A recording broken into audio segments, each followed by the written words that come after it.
دكتور في بيتنا. عالصحة والجمال كلنا متجمعين. قناة الصحة والجمال. دكتور في بيتنا. عالصحة والجمال كلنا.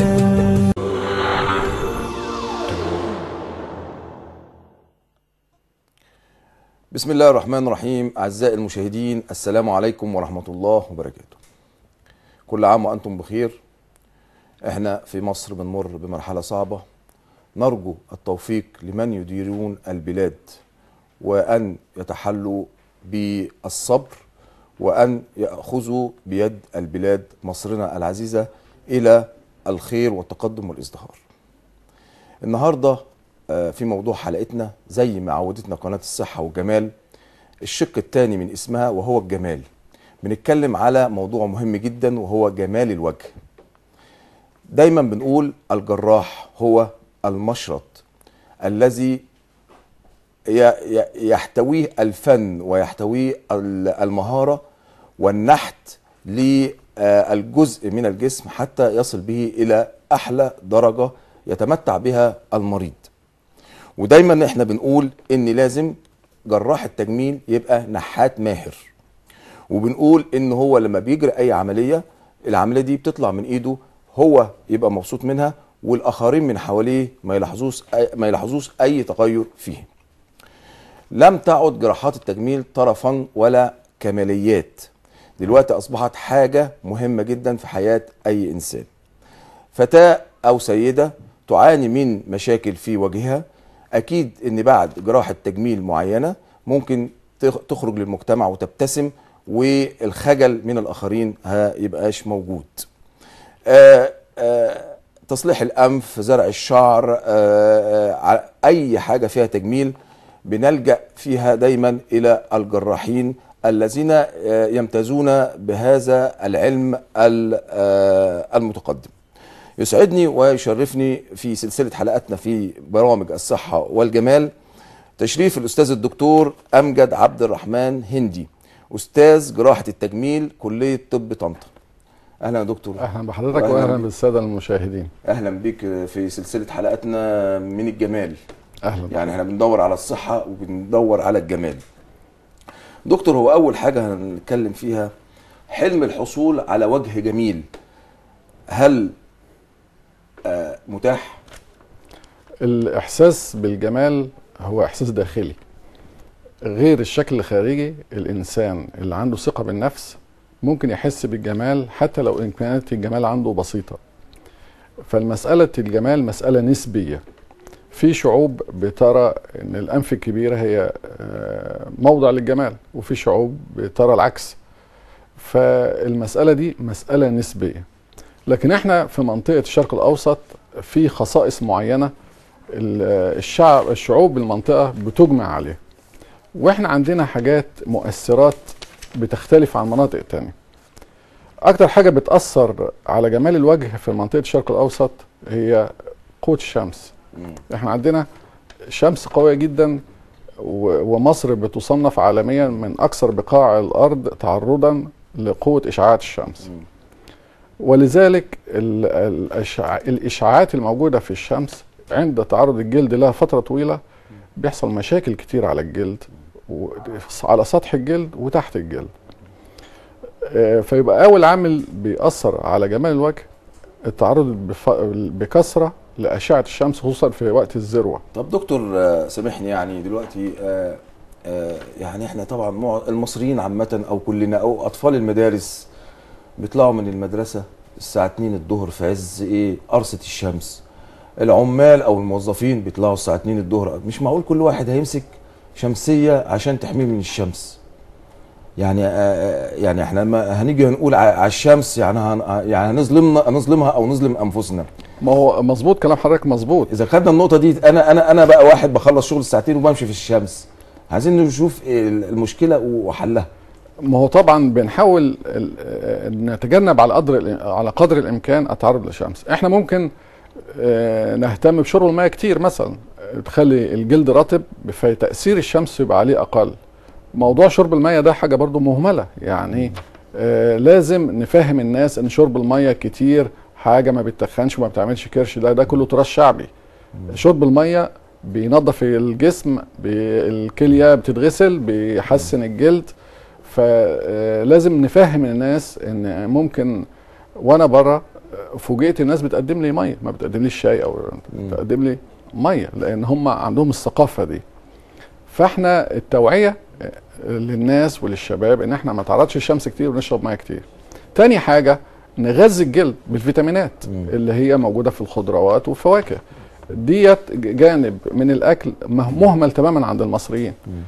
لازم نفهم الاجيال الجديده بتاعتنا ان الاكلات اللي ما فيهاش فيتامينات اللي هي الخضروات والفواكه هي اكلات ناقصه، وجلدهم بالتدريج هيتاثر بنقص الفيتامينات. فالثلاث عوامل دول اللي هو التعرض للشمس، نقص الميه، نقص الفيتامينات، بيعمل مشاكل كتيره خصوصا في جلد الوجه. يعني انا بنركز يا دكتور امجد على الميه، شرب الميه كتير، والكريمات.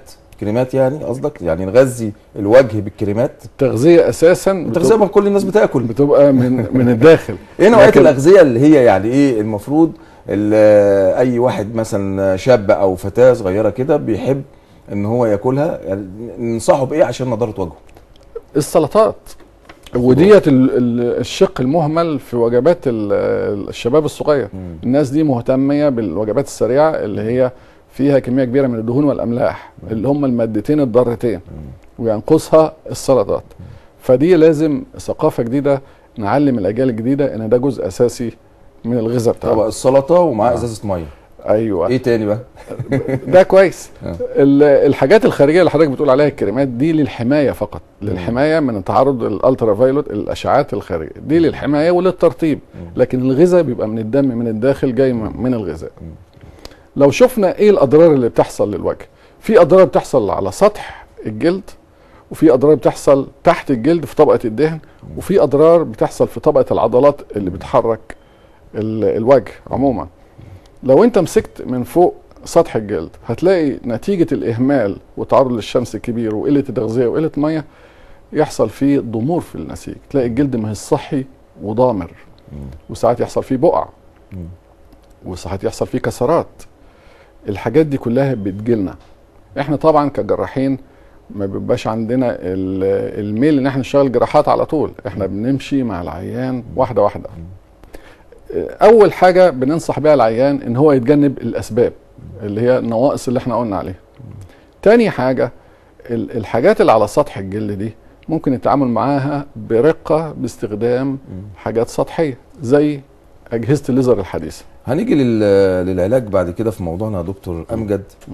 احنا ذكرنا حكايه ان لما الوجه بيتعرض لمشاكل نتيجه نقص تغذيه او نتيجه عدم شرب الميه او تعرض للشمس والكلام ده، مش احنا المريض ده قبل ما يجي لدكتور التجميل بيروح على بتاعه الجلديه؟ بيروح لدكتور الجلديه فعلا. وده شق مشترك بين جراحين التجميل ودكاتره الجلديه، اللي هو علاج مشاكل الوجه. فهو ممكن يروح لدكتور الجلديه يفيده فعلا بحاجات بسيطه، وفي حاجات ما بيبقاش علاج عند دكتور الجلديه فبيروح لجراح التجميل لان هو بيبقى عنده حلول اكتر من دكتور الجلديه. تمام يا دكتور. طيب بيجي لنا رسائل كتير على القناه هنا، بيقولوا ان احنا بنعاني مثلا من ترهلات في الوجه. هل ترهل الوجه او ترهلات الجلد هي دي من اسبابها اللي هي قلنا الشمس وشرب الميه، ولا في عوامل تانية بتساعد على ترهل الجلد ومبقاش في نضارته الطبيعيه؟ طبعا في عوامل تانية، منها نقص كميه الكولاجين اللي في الجلد، ودي ممكن يبقى سببها وراثي او سببها التدخين.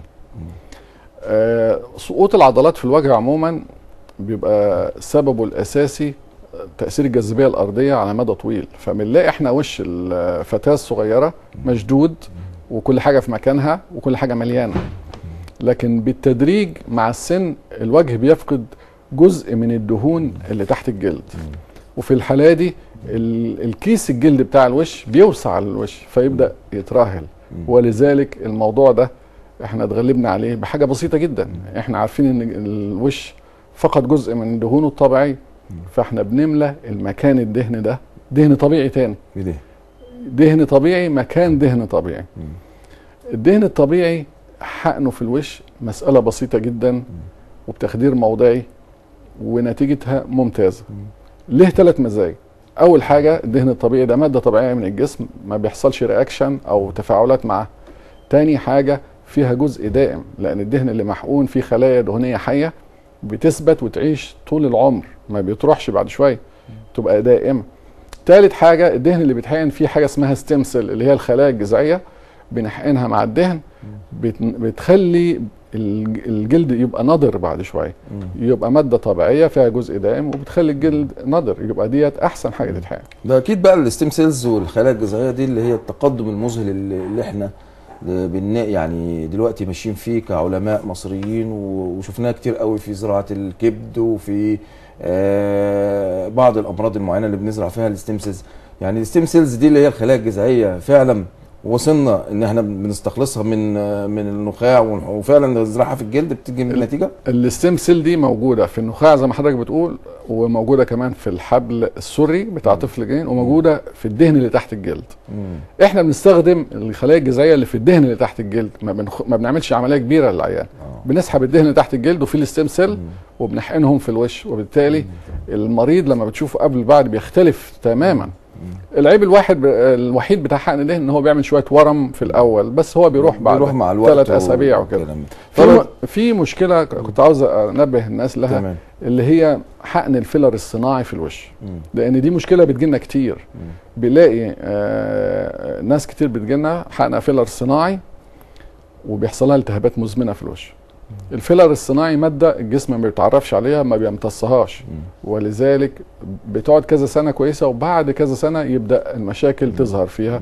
فاحنا بننصح الناس كلها ان هي تحقن دهن طبيعي فقط، ما تحطش اي حاجه صناعيه في وجهها. طب الدهن ده